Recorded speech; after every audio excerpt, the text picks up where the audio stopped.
о расселении лезгин с античных времен до наших дней описаны в трудах на русском и европейских языках. Дагестан европейцев находится между Дербентом и Кубой и входит в состав Албании.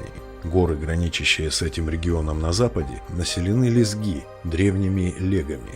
Река Самур-Албанус. Статистика Universal Annals, том 71, Фебрайо и Марсо, Милан, 1842 год. Язык народов лезги не является примитивным языком агаванов или албанов.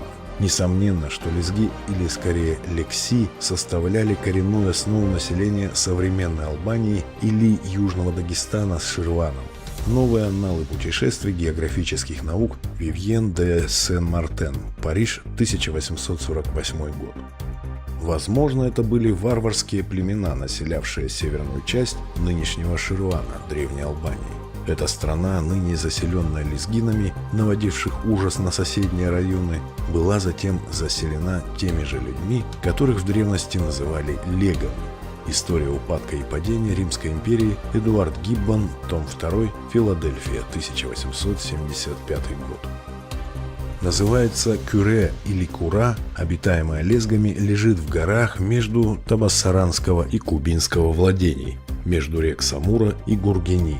Материалы для новой истории Кавказа с 1722 по 1803 год. Будков, часть 1, Санкт-Петербург, 1869 год. В предгорных аулах и в горном Магале по Самуру жили исключительно лезгины. 25 лет на Кавказе, Зиссерман, часть 1, Санкт-Петербург, 1879 год.